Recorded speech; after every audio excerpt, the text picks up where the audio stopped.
Speaking of Little things like that. speaking of the Maximals, it's the Netflix redeco of War for Cybertron Cheetor, so his colors are more accurate to the original toy. War for Cybertron Cheetor had like powder blue bits instead of dark blue like the original character. It's fucking powder blue.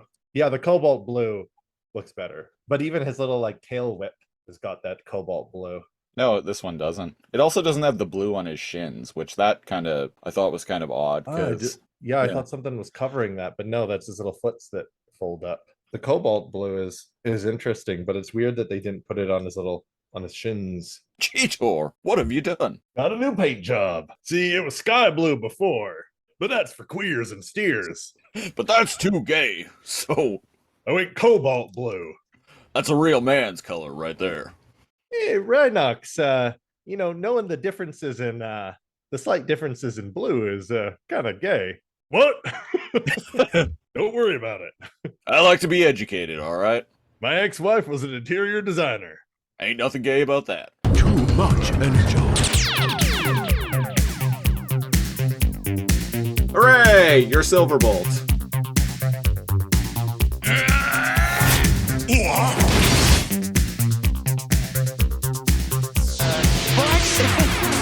These upgrades come with a warranty.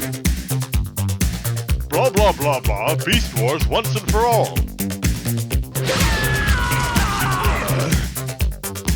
Cheetor, what have you done? I am giving this episode no Energon. What Yeah. are you, a Quintesson?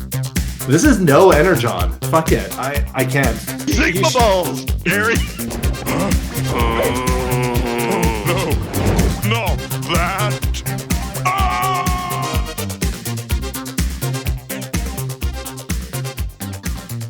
Greetings, Scorpionox. Yes. Welcome to episode 91 of Too Much Energon, the podcast where we talk about Beast Wars shit and talk shit about Beast Wars. Coming to you live from a mysterious floating mountain somewhere hidden on planet Energon, I'm the Siege, one of your hosts, a guy whose voice cracked for some reason while I was delivering that spiel. And I'm your other host, NeoCal, precariously balancing next to a waterfall on a cliff out in the middle of nowhere. That sounds mighty dangerous, my dude. Well, sometimes life finds a way, and sometimes Axelon balance on waterfall. I don't know.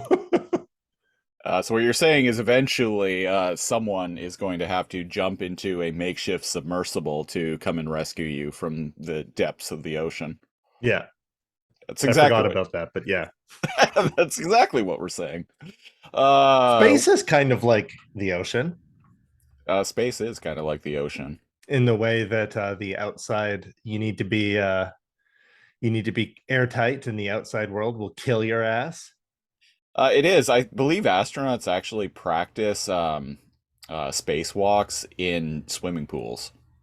Yeah, they do, because you can achieve with like the right equipment, you can achieve like a zero G effect. And it's Yeah, to yeah. get that disorienting feeling, getting used to it. Speaking of disorienting feelings and getting used to things, I bought a car. I don't believe you. I did. And if I'm anyone, lying. I do believe you because I saw it. if anyone listening is like, this is kind of noteworthy because I haven't owned a car for like 15 years. So, think you're cool now? It's not even a great car either. I bought a 2004 Sunfire with some damage to the body, but it runs great. It is great on Bad. gas. And it also has a couple of chrome Autobot decals on it. That's right. I'm that That kind came with it, coincidentally.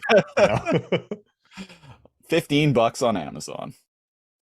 I have them placed on places where if my car actually was a transformer, where the Autobot insignia would be. I got it on the front of the hood and on right in the middle on the back, like above where you put the key in to get to the trunk. Nice. And it's a little red car, and because it's a little red car, I named it Cliff Jumper.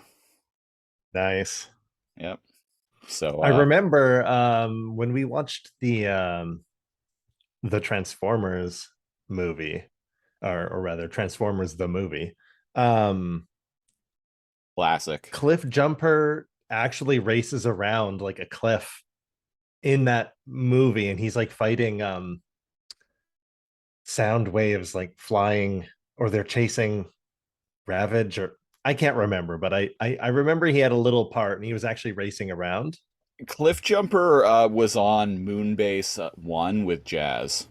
So he was on the moon Oh, that got the first moon that got crunched by okay. you. I'm thinking of someone else, another car racing around there. You might be thinking of Hot Rod and Cup when they race around in the Sharkticon pool. Yeah, maybe. It's been a hot minute since I've seen that movie. It's been a hot minute, and it's been a hot summer. So to address, speaking of which, to address the elephant in the room, we haven't done an episode for a couple of weeks. Reason why, ungodly heat wave has been going on in our neck of the woods for the past couple of weeks. It's starting to cool off now a little bit, so here we are, born to be kings. Back, Orpanox of the universe. back, back at it. So yeah, that's why there hasn't been an episode. And just to get it out of the way too, there's not going to be an episode next week because I'm going camping. So But I want to go camping. yeah, I'm going camping on a little place called Newcastle Island in Nanaimo, British Columbia's harbor. Nice. So yeah, if you're listening to this and you want to stalk me, that's where I'm going to be in 1 week's time. There you go. Stalk him. Look for the red sunfire. Well, Get an autograph. get an autograph. Don't look for the red sunfire actually, because well, you can't drive on Newcastle. There's no cars. Oh, cool. Yeah. Nice. Yeah, it's walk on. There's hardly any buildings on the island. There's like one main building that has like an ice cream shop. Oh, that's all you need. Yeah. The only vehicle to speak of is like there are a couple of dudes who like bomb around the island on golf carts, asking you if you want to buy firewood. Oh, that I know that. As soon as you mentioned the dudes in golf carts asking if you want to buy firewood, I was like, wait, I've been there. Yeah. It's we call it Newcastle Island. It's actually a First Nation. The island is owned by a local First Nations tribe, and it has another name in their language, and I'm not sure what it is, but anyway, that's where we're going. Cool.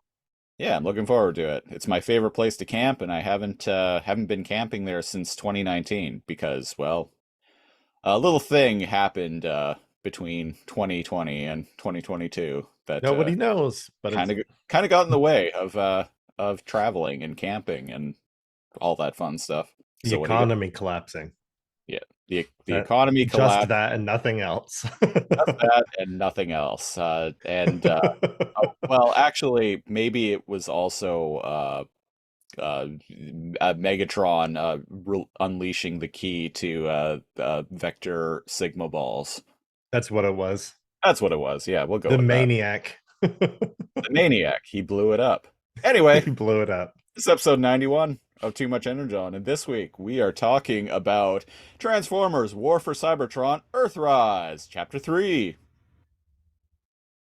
We're on the midway point of the second part of the War for Cybertron trilogy, a trilogy in 3 parts. Yeah. In this case, a trilogy in 18 parts. 'Cause there are 18 the way God intended. the way Primus intended, damn The it. way Primus intended. So we got away from what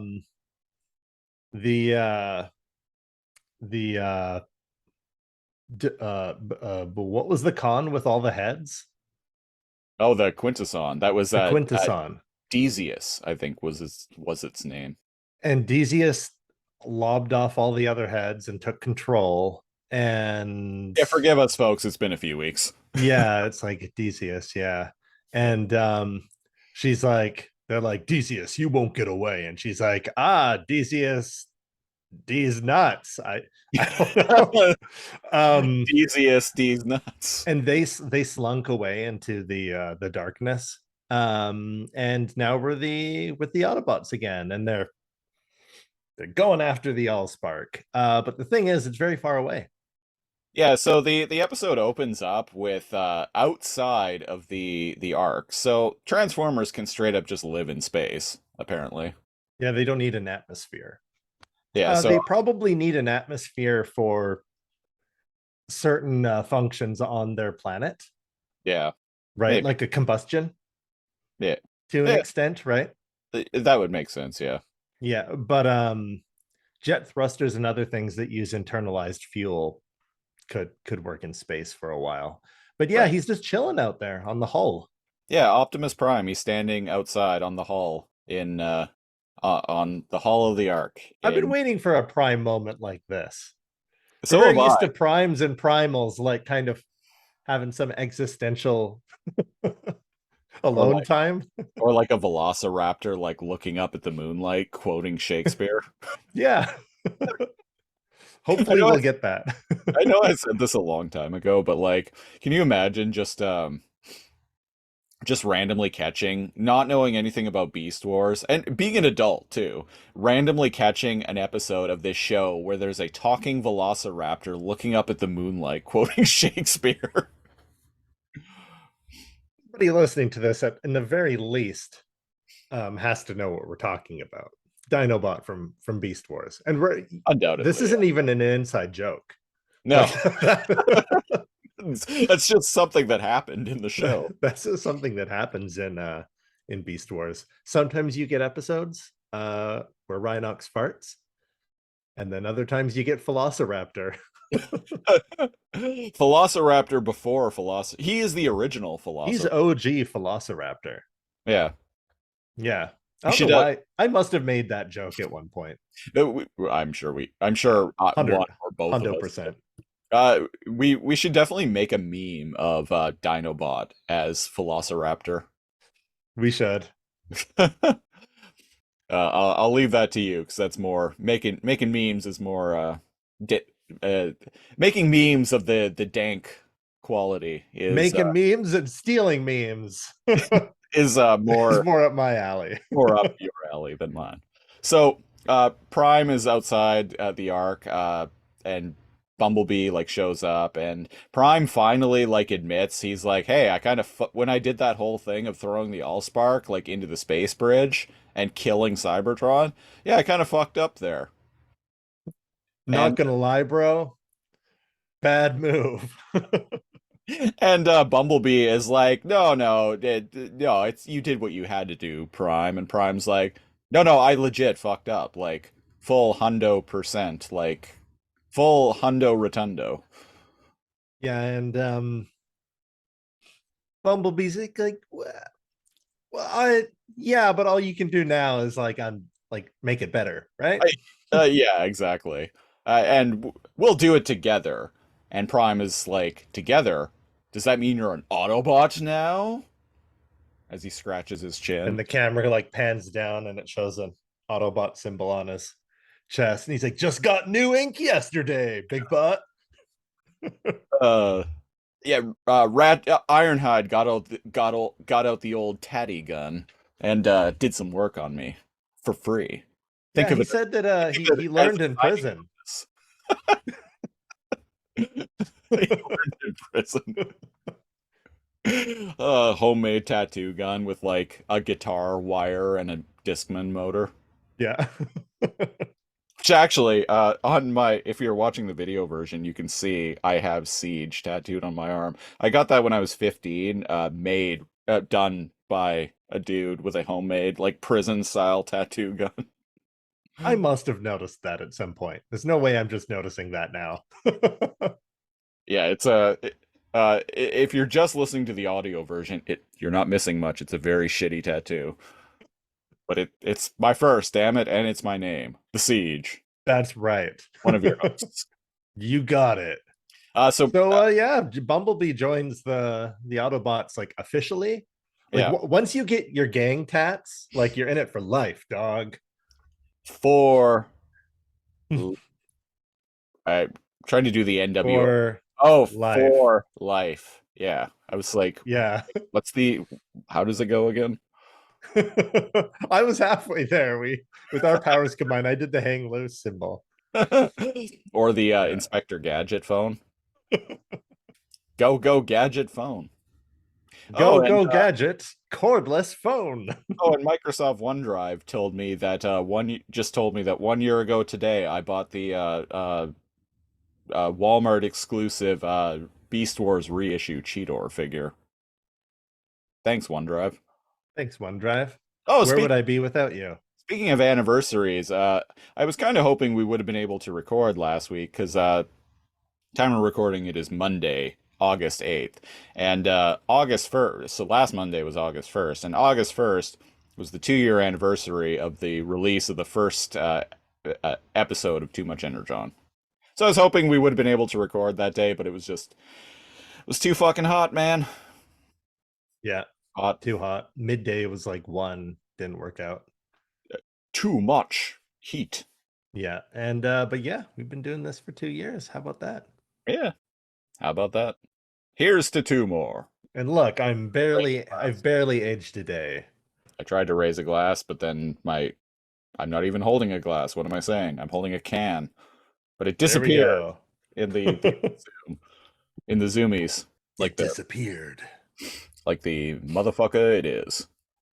Anyway, so Prime and Bumblebee go onto the bridge of the Ark, and I think it's Ratchet is saying that, hey, so the Decepticons may have destroyed all of the space bridges on Cybertron, but there are still a bunch of them out in space.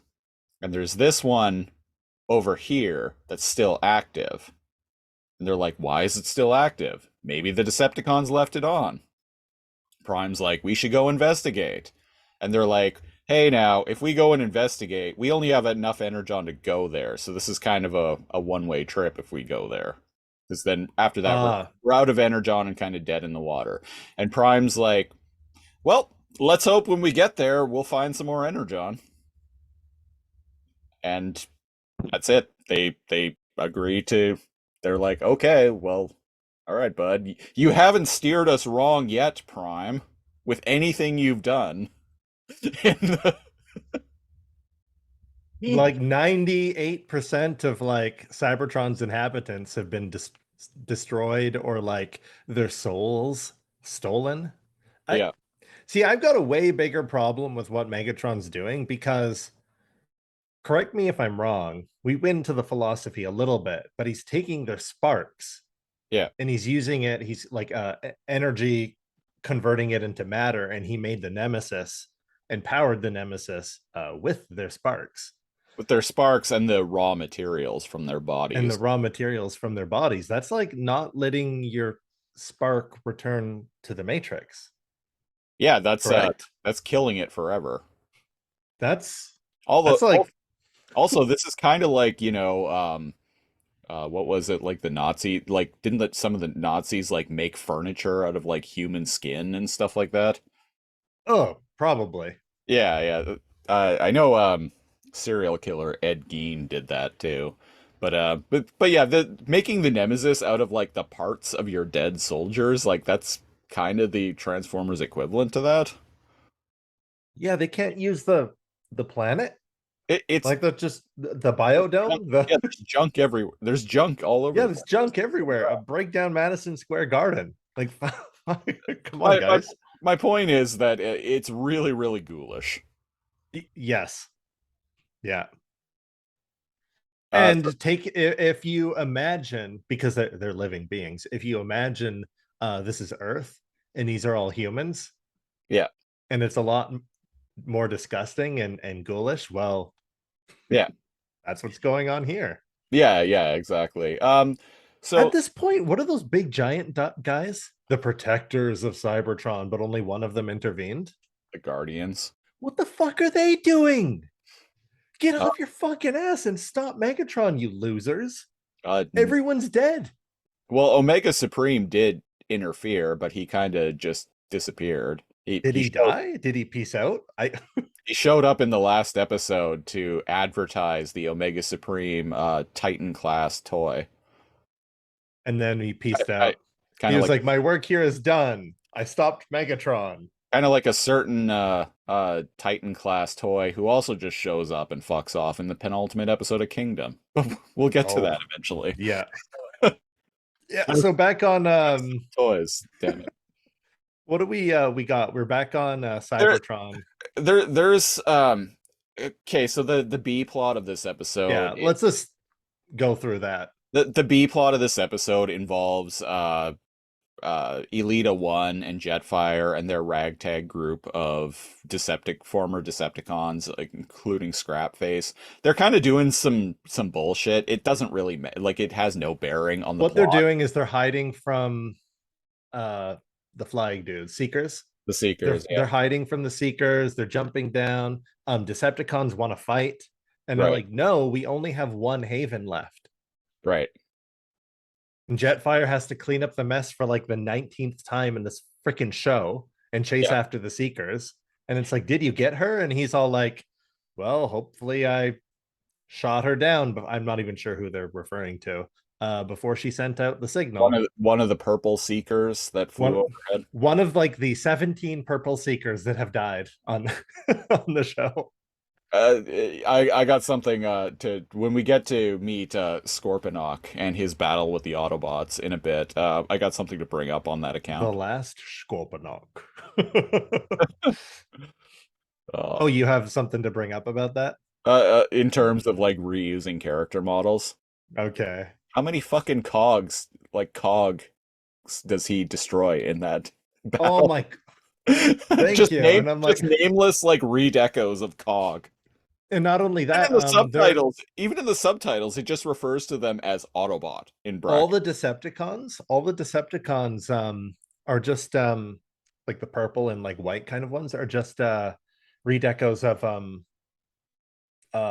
trash compactor impactor, aren't they? Oh yeah, yeah. Or Bomb Scar or whatever. They're all basically the same like look. Well, remember in I think it was the last episode of Siege, I mentioned that that Megatron's like entire army of Decepticons were all just redecos of Refractor. Yeah. He just had an army of Refractors. Yeah. And that's what's going on here. All the Decepticons, beside the ones with the scars on his face, he's got a special name, but he just looks like all Crap face, yeah. they all just look like Refractor. Yeah. Scrapface is just Refractor, but purple and white with with marks on his face. Some scars, yeah. I'm not wrong. No, you're not at all. And indeed, and in the battle with when the Autobots are fighting this big ass Scorponok dude, Just a bunch of cogs. just a bunch of cogs, and they're the red shirts in that scene. Yeah. And he straight up kills them. Like, he impales one, he picks one up and Rips like them in half. rips it in half. Whips one so hard across the big like chamber that they're in. They just explode. Yeah. I'm like, Jesus. Wait, who are these guys? I'm like, and oh, you hey. know, going into it based on all of these like nameless Autobots that are with them, you're like, oh, okay. There's some red shirt action coming out. It's some blatant red shirt action going on. But anyway, so the stuff going on on Cybertron with Elita 1 and Jetfire and the Decepticons doesn't really matter. It has like, until the very like end of the episode, it has no bearing on anything that's going on. Exactly. So to get to the main plot of it, they use all of their like Energon, their fuel, on the Ark. Yeah. Prime and Bumblebee and the rest, and they do get to the sky bridge, The space bridge, yeah. space bridge, And they figure out they're basically giant Mass Effect relay stargates, right? they're basically super gates from super gates. yeah, from Stargate SG-1, yeah. But this one's weird. The space station. Yeah, The space station's not. So they figure out that the reason why the space bridge is still active is because the space station that was orbiting it has passed part of the way through it, and they're like, "Oh fuck, what are we gonna do? Because we can't take the Ark through it. Well, it's the space station is blocking the way." And not only that, they can't put in new coordinates into it because the failsafe makes it so that it doesn't close when there's matter passing through it. Right. And it's just stationary. It's just sitting there. They also don't. completely They also don't unmoving. want it to close either because they don't. If the space bridge closes, they don't know if they're going to be able to turn it back on again. It's one of those things where it takes a lot of juice to fire it up and off, on and off. Yeah, it's like they used up the Z all of the remaining power in the ZPM to dial the 9 gate or the 8 gate address. There you go. For that one Stargate fan listening to this. We've been covering Stargate a lot on our Yeah. other podcast. Yeah, listeners, I'm a big fan of the Stargate franchise, and on our podcast, the Lasercomb podcast, we reviewed a couple random episodes of SG-1 and Stargate Atlantis. Maybe we'll do Stargate Universe too. Who knows? Universe. But yeah, I like the scope of this. It's so big and daunting, and indeed the space bridge kind of is built out of this kind of like rocky asteroid like Right. chunks like attached to it, and I like that kind of like organic kind of construction, like when space stations are built into and out of asteroids, and a Right. lot of it is rocky, but then you see metal parts like coming out, and I love that kind of look. In the Halo TV show, there's a space colony that's built into an asteroid, and like a bunch of the I asteroids need are to like watch that. are linked together through like these linked together through these chains that these like little like transport ships can ride. Oh, that's cool. It's cool. So Yeah. they've got like long columns attached to these.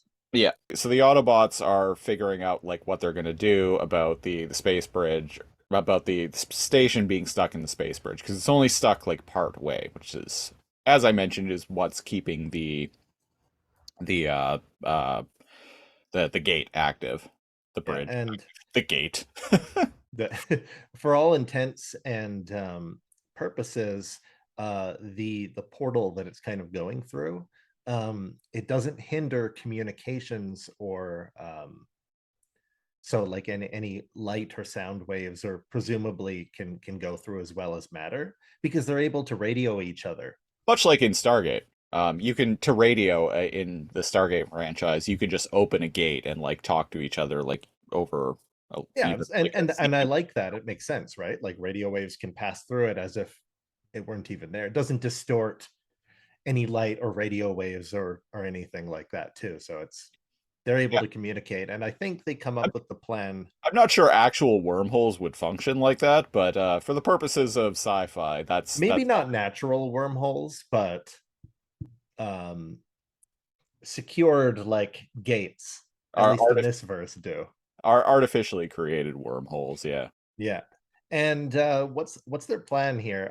Raid the Energon, Yep. blow this piece of shit up in two. Because Teletran 1, the Ark's computer tells Optimus Prime that there are trace amounts of Energon on Trace the amounts station. of Energon, no life detected. Yeah. And Um, so they go over there. uninhabited. So Yeah. they go over there and they're like, well, what the hell are we gonna do? We can't blow this thing up because if we blow it up, we risk blowing up the space bridge in the process. Right. Like, shit, what are we gonna do? And we can't the ship can't, or the station can't be moved, so it's kind of just stuck there. And so Wheeljack comes up with the idea. He's like, of course, an implosion. And here's something that I found kind of weird. He's like, an implosion. We create an implosion effect to like break the station in half. And he's like, think of it like this. And then all he as if he's going to give an analogy, but he doesn't give an analogy. He just says what they're going to do. Where is this? I remember something dumb like that, but it's been a while since I watched.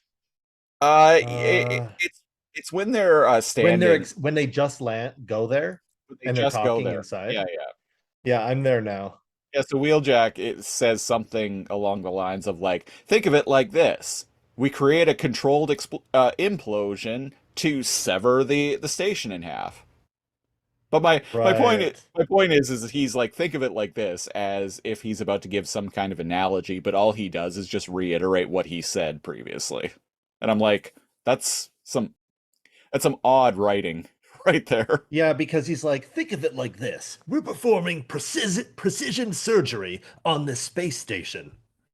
A controlled implosion that will sever it in two. And it's like, oh, yes, surgery, a much less complicated concept to make And the analogy to than demolitions. right.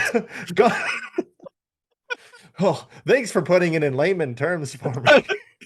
Yeah. So, like I couldn't understand what an implosion was, but like, brain surgery. Thanks, doc. Yeah, right. I'm glad I went back and found what you were talking about. It was even worse than I remembered. It was even worse than I was explaining it. And fuck. Think of it like surgery. You lost me. Like what? One in like 5 million people are surgeons? Less? Maybe more? Think of it like this. It's just like advanced genetic manipulation, microbial manipulation. Think of it like this. It's a lot like Newtonian physics. Oh, there we go. Think of it like this.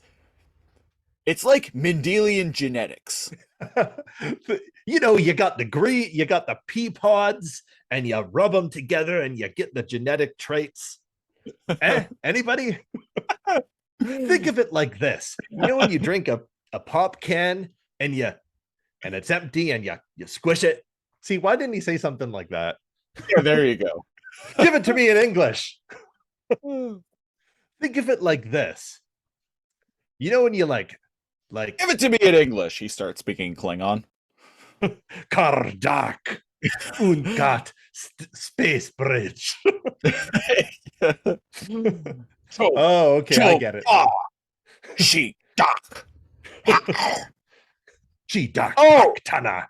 Oh, of course. Why did he say so? This is a Star Trek. This is a fake Klingon podcast now. Yeah, because Klingon is an actual language. Do I know it? Hell no. Am I Will going we to learn ever? it? Hell no. Why on earth would I make my second language a language that I can't use except when talking to other ultra nerds at conventions? Not going to happen. I'm learning Spanish first. Who you absolutely do not want to talk to for any reason.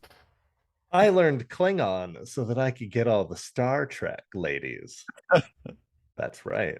All 6 of them. All 6 of them that are probably already married to dudes that don't speak Klingon. Yeah. Exactly. There's a Instagram model. What I can't remember what her name is, but she does like a lot of like latex stuff. But she does a lot of Star Trek cosplay. Okay. Yeah. You had me at latex. Yeah, so she makes not just latex, but she does a lot of Star Trek cosplay and like other like latex stuff. And she's cosplayed several characters from Next Generation. She does a really good Deanna Troi. Oh, that's why that popped up in your head. Yeah. I might I might follow them already, but can't come up with a name at the moment here. If I next time she comes up in my feed, I'll send you a link to her. There is like a tribute band that dresses up like Transformers. Oh, I yeah, want yeah. them to be better because their costumes are so good. Their costumes are good. So good. I know I've listened to them before. I can't recall their music whatsoever. The Which in cover my songs are okay. which in my opinion is actually kind of worse than them just being bad. Because if they were bad, then at least Then at least it would stick out in my head. The fact that I can't remember their music at whatsoever. listen to them a little bit. Yeah. I think Ranger 64 linked them recently too. I believe so. Yeah. Yeah, their outfits are really good. And anyway, seeing them all lined up here with like RC and the others here, I was like, oh yeah, because I think like the lead singer does RC costume. Oh yeah. But yeah, they're like, and then anyways, Prime says, Battle Dave. um, Battle David says, um, hey, Bumblebee and I will go to the other side. You guys take like everyone else. And I'm like, it's like 11 people. Okay, whatever. And he's like, if we're not back in 20 cycles, you blow the space bridge. And I'm like, why is there a time limit? Right? Prime, like, shouldn't they So- come over and get you? Like, what? Well, aren't they going to the other side just to make sure that there isn't any life on Yeah. the other side? So they don't end up inadvertently like killing someone. Yeah. So imagine they go back there, they get held up, and they're like, oh shit, well, it's been 20 minutes. He said press the button, okay, and then they end up killing like 1,000 people. Like, let's Inadvertently. say there was a civilization on the other side and they got arrested. Yeah, yeah. And like you said, they blow it up. Then this huge, gigantic chunk, because like surprise, surprise, the other end of this the space bridge is in the atmosphere of a planet. Yeah. So if there was a city beneath it, like there was on Cybertron, you just like kill thousands of people. Yeah, yeah. Good So point. yeah, it's weird. But also, like, why? Like, why not just radio them or go over and be like, hey, what's going on? Right. Like, what's the time frame here? They don't know that they're being pursued at this point. Yeah. Because spoilers for the end of the episode, Megatron and the Nemesis crew are tracking them. Yeah, so it's kind of just that needless trope where it's like, damn it, if I'm not back in 10 minutes, leave without me. Yeah. But like for no reason. And we're catching that a lot on the War for Cybertron so far. A lot of tropes that like are there just because. Yeah. Yeah. That's Yeah. there's some good writing in this show. There's also some not so good writing. Yeah, so they find I think what this show does well is character. yes. Some of the Very dialogue, well. some of the dialogue is snappy and fun too, but the writers of the show are not great at plotting. Every episode Yeah. has numerous plot holes in it, is what I'm saying. And they're tiny enough that I usually don't care. Yeah. So yeah, This is a show that doesn't pass the refrigerator test. Now, if anyone is wondering what the refrigerator test is, the refrigerator test is supposed to be when you watch a movie or TV show, and it's fine while you're watching it, but when you get up and go to the refrigerator to afterward to like go get a snack or go get a drink or something, and you start thinking about what you've just watched, and then you start to be like, hey, wait a minute, this doesn't make sense. Yeah. So that's the refrigerator test. This show is like does not pass the refrigerator test, like even in the slightest. No, and a good example of that is Too Much Energon itself. While I'm watching these, I'm like, oh, yeah, cool. And then as we're reviewing it, I'm like, hold on. Or one of us will bring something up and the other will go, wait, yeah, that's dumb. Yeah. So yeah, there you go, folks. The refrigerator test. There's a new term. If you hadn't heard it before, there's a new term for your film snob repertoire. Uh-huh. So yeah, what's so Bumblebee and indubitably, indeed. Oh, Daniel Jones. there's actually kind of a beautiful planet on the other side of the space bridge. Yeah, at first I Like, thought by it God, this is great. I think it's Earth. What? Because This is if you Earth. no, I think it is because if you recall, like to jump ahead in the show, they do end up going through the space bridge, and when they emerge on the other side, they end up crashing. They end up like crashing into orbit on this planet, and it turns out to be Earth. Oh, Because we, at the very end of Earthrise, again, spoilers, we meet Dinobot, and we know that so this is like ancient Earth. yeah, this is ancient Earth. Ah, okay. Yeah. Well, it's got mysterious structures. The atmosphere is pink, and there's two moons. So yeah, The Planet Buster hasn't been exploded yet. good point. Yeah, I never thought about that. I always thought they went somewhere else. But yeah, I guess they just got a glimpse of Earth. Then why is the space bridge there? I don't know. I'm sure we'll find out. All these answers and more. All of these questions and more will not be answered in a future episode of Too Much Energon. Mark my words. Mark our words, damn it. So what do we got here? For some reason, instead of making the explosives remote, like having a remote detonator, they're all timed and synchronized. And I'm like, that's asking for trouble. Right. And why, though? Why? Like, you guys are advanced, like robotic, like life forms. Why put them on a timer? And another example, even if Prime and Bumblebee were like running late or whatever, they're on a timer. And it's just like, oh geez, what are you gonna do? That come on. You guys have space bridges, but you don't have a remote detonator. Okay.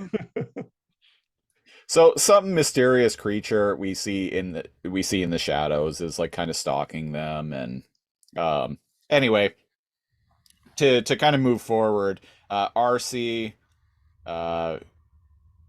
Red Alert, I believe, is there, or is it Sunstreak, or not Sunstreaker, Sideways?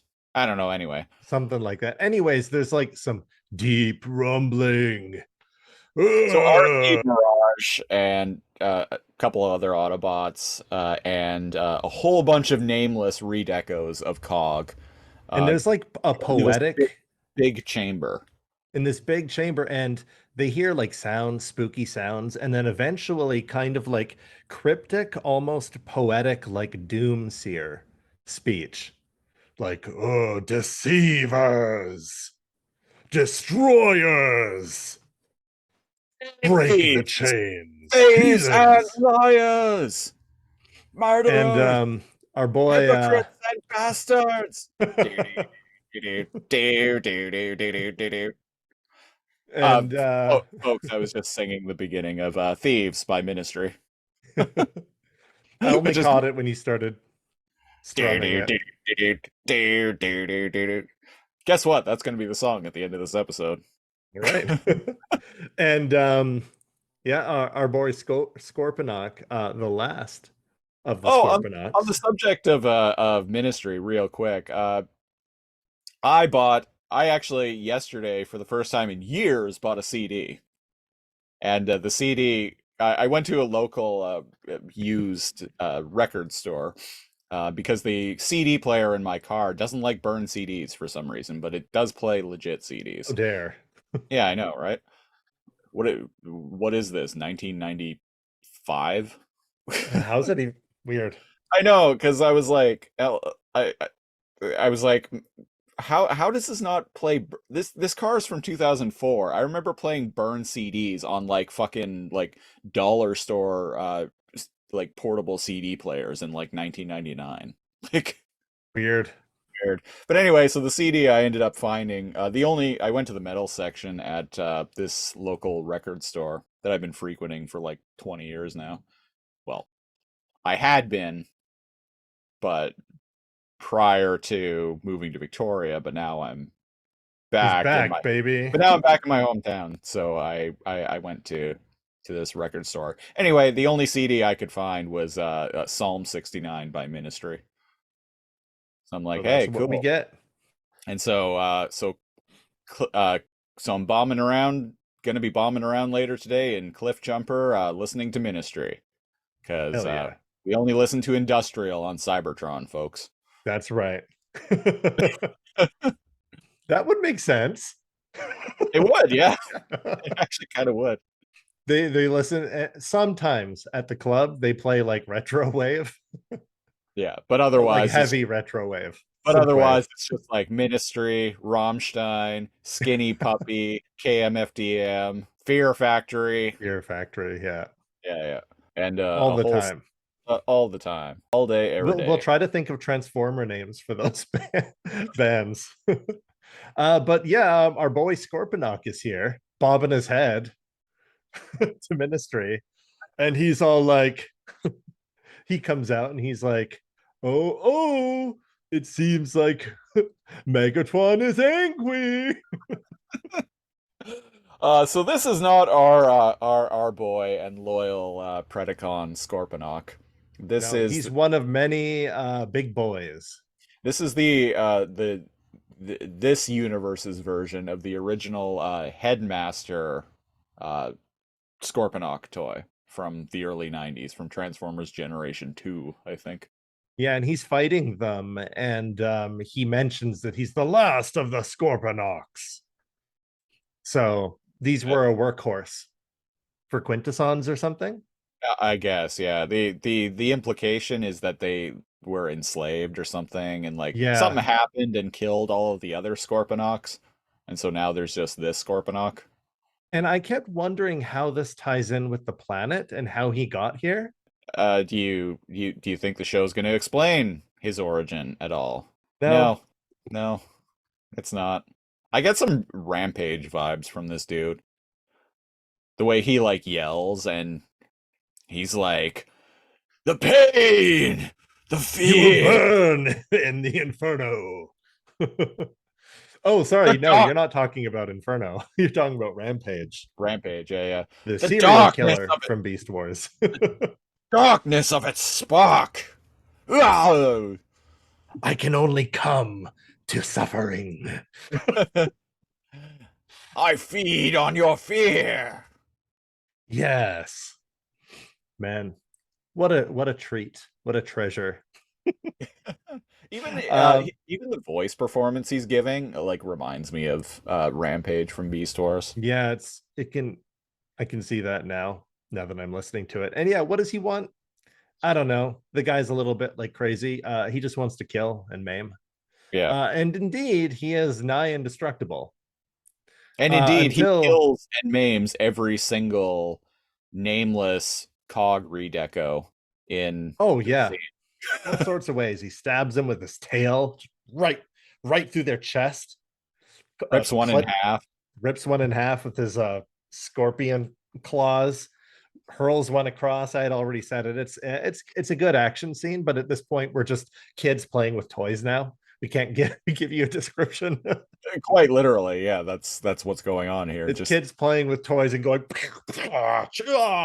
and like taking parts off of their Transformers. and then Omega Supreme, our favorite Taco Bell dish, shows up seemingly out of nowhere to fight Scorponok, but wouldn't you know it, it's just a hologram projected by Mirage, just to distract it. Mirage has, I think he's got some MVP moments in Yeah. the G1 show as well as on this show. Yeah, watching these shows is actually making me, because as anyone who listens to the show knows, I've been collecting War for Cybertron toys for the past like couple of years now. But I started collecting after the Siege line was pretty much done. So I don't have like characters like Alicia. excuse me. I don't have characters like Impactor or Mirage or Ratchet or Cog or yada yada yada. But anyway, so watching this show is making me want all these toys now. So what you're saying is the show is working as intended. Show is working exactly as intended to sell toys to kids. In this case, a To 37 sell toys to kids. in this case, Hey, a man. 37-year-old child. Hey, I said man, I would bet that most of the purchases of toys. Transformers, like post 2000, are for adults. are adult. Oh, they totally are. Like even well, one, like the engineering on some of them is just absolutely insane. It's like no 5-year-old is going to figure out how to transform these fucking things. I remember you telling me you had to look up the instructions For Ultra Magnus, yeah. and you're like, what the hell? No child is going to be able to figure out how to transform these goddamn things. Also, like the leader class figures are like $80 Canadian now. Like no one's buying that for their Man, kid. maybe this is just poor kid talk, but like my mom ain't buying me an $80 fucking Transformer when I was a kid. No. No, it's like a bunch of it's the like what I'm was getting the like brand from Dollar Store that you used to I'm no, it's like yeah, no, we're getting dollar store GI Joes, the core they were called. Yeah. I had so Those many. little soldiers with like the shitty little parachutes that you get from dollar stores, Oh yeah, yeah, and the styrofoam planes that you pop out and like put together, the gliders. yeah. Yeah. Yeah, those are the kind of toys that we're getting. We're not Yeah. getting $80 fucking Transformers. Okay, rich kid. Fuck. No, I think I and like the fact that these things like in store, like as soon as you see them in stores, they get snatched up right away. It's like it's collectors buying these. It's not parents. Oh, within the same day. Yeah. Yeah, it's nuts. It's people, it's collectors, it's adults that they walk by a mall on their way back from work, or they just go for a walk, and every day they peek their head in to EB Games or Toys R Us or wherever, and they go, and it's probably not one guy buying one thing. It's No, probably a dude like it's like an old coworker, like this old coworker of mine who would go into stores and be like, oh, there's a Kingdom Megatron. I'm buying fucking 7 of them. There's 7 of them on the shelf. I'm buying fucking 7 of them, and I'm gonna hold on to them. and for they 5. only got 7. And I'm gonna hold on to I'm gonna leave them in the box and hold on to them for 7 Not years. because I like them, because I know those fucking nerds will pay a lot for them in 5 years. Yeah, exactly, Fuck 100%. that guy, by the way. Yeah. If Yeah. you're that guy, it's one thing if you're buying them and you know the collectors, but you're keeping one and you're like a fan or whatever. Or in Siege's case, he's bought multiple of something because and given me one. Yeah, exactly. Because there's only like 2 or 3, and if I go back there or he comes back, they're gonna be gone. Yeah. But the guys that there's only 7 and you buy all 7 and you don't even like Transformers, I gotta say there's a special layer of hell just for you, where everything that you want, you relive your life, but everything that you want is sold out, and you get nothing that you want for your birthday as a kid. Nothing. And you relive your whole life never getting what you want. The only Transformer that is ever on the shelf is like the This reflector. no, I just trying to think of like the Transformers Thrilling 30 Tankor figure.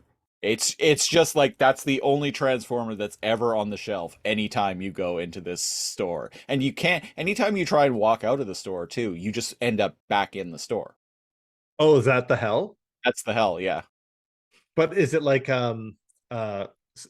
10-second spoilers for The Good Place? Is it like The Good Place and it's like his memories reset? No. Oh just no, so he knows. You just know that it's happening. So you're stuck there. And the only aisle that you can go to in this store is the one that has all of these Tankors in it. Also, like you run out, leave, go down another aisle, and you just like kind of end up in the same aisle somehow. Yeah, this is like extra dimensional, like fuckery. This is actually kind of a neat idea that I'm crafting. Yeah, I was like, this is some like Twilight Zone. And maybe after 8 years, you see a different toy, like years, decades. It's timeless. It's forever. You see another toy, and when you run to the end of the hall, a kid is there, and he grabs it and he looks at you and he smiles and he runs out of the the aisle. Or amidst all these Tankors, you find like one like different figure, and you're like, finally, it's been 50 years of this hell. Finally. And you grab it and you walk to the checkout and you put it on the counter, and it's Tankor. or you buy it, the cashier puts it in a bag and he's like, enjoy your Tankor. And you're like, you mean like you mean this like exclusive Rhinox figure? And the cashier goes,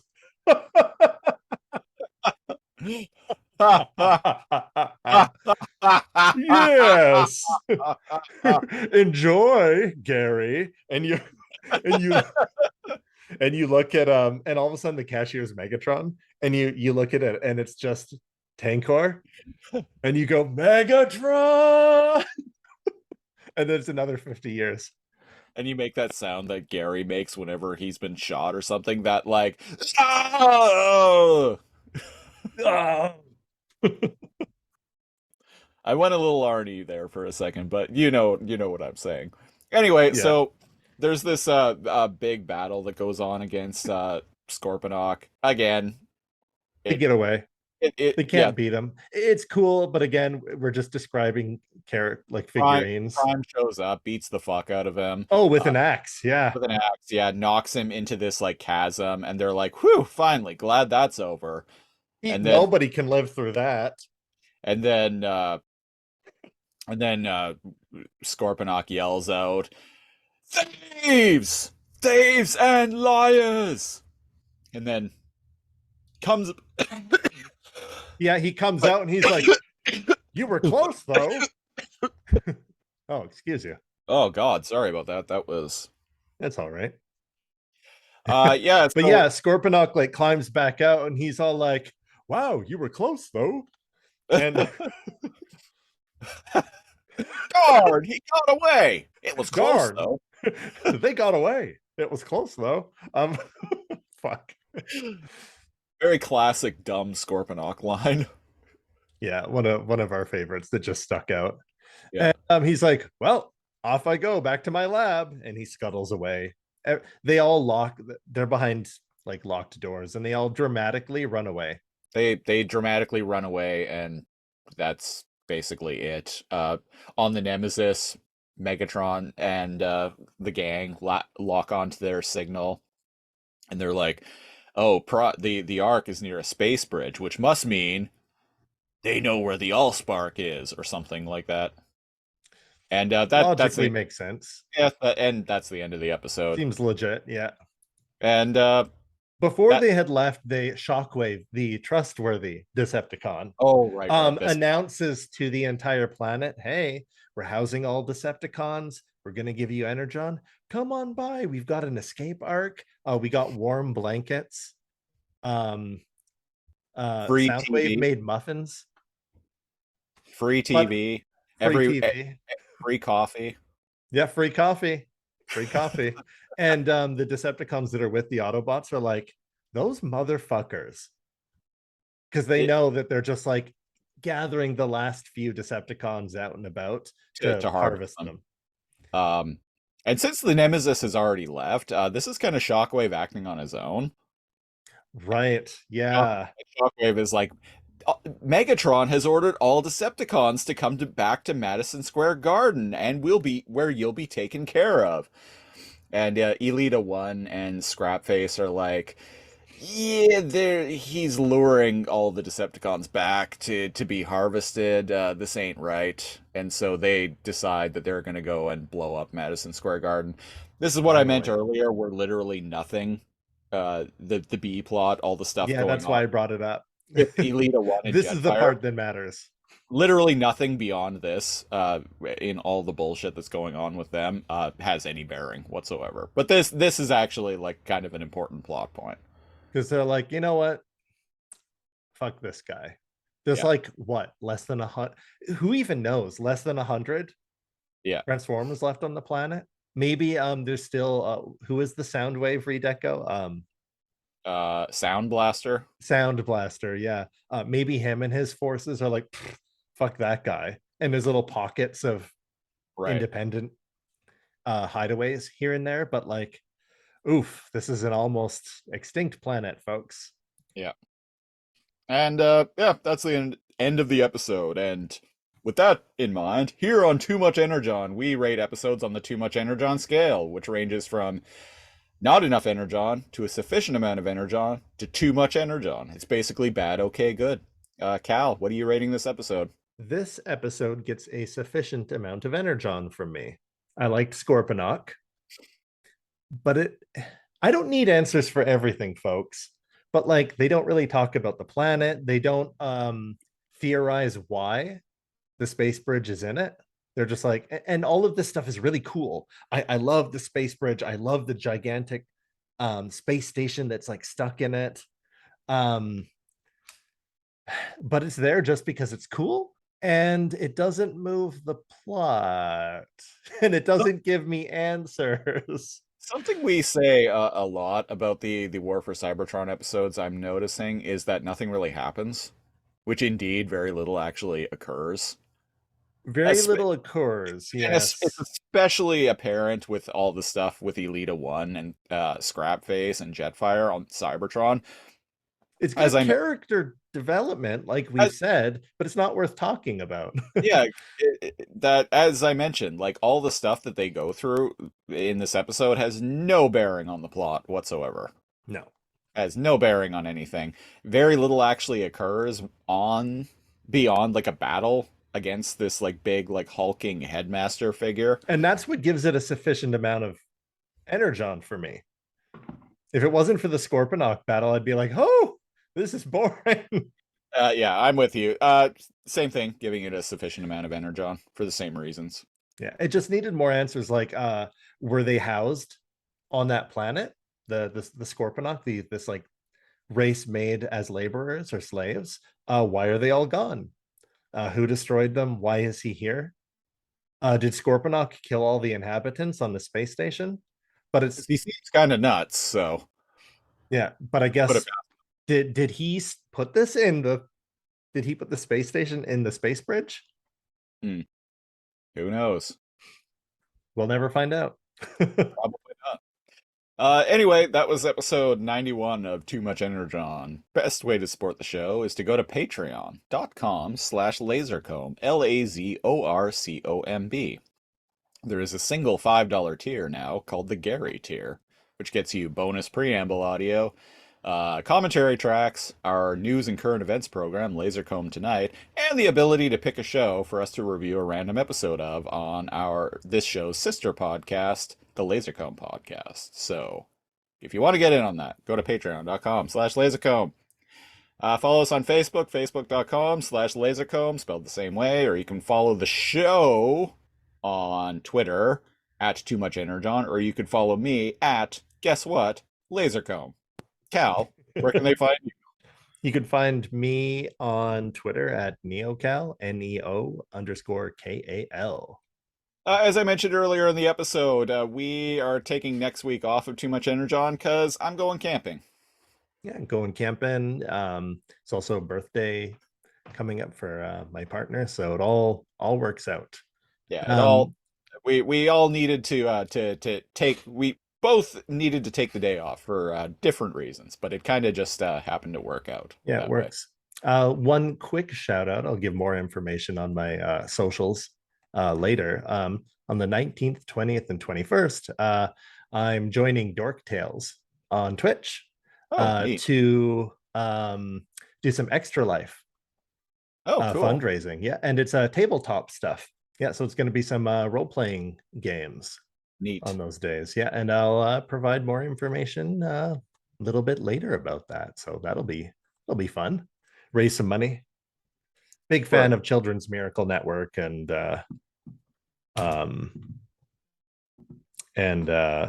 any charities for that matter, but it's all for a good cause. So stay tuned.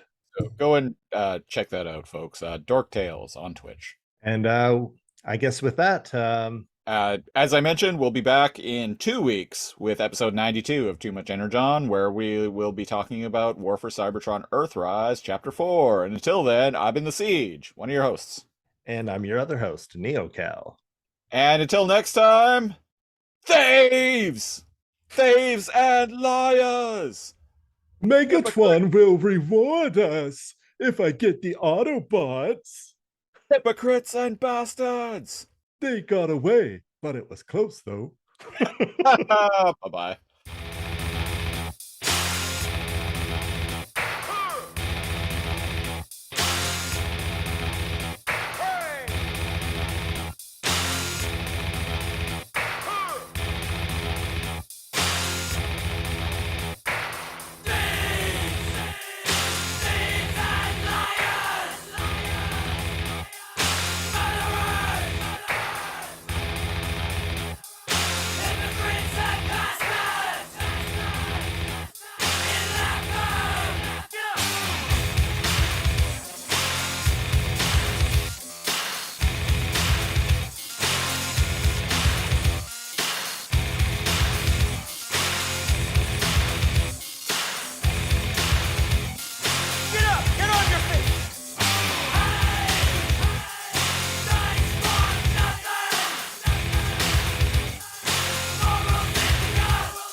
fight for the liberation of man, not the liberation of these pigs and racists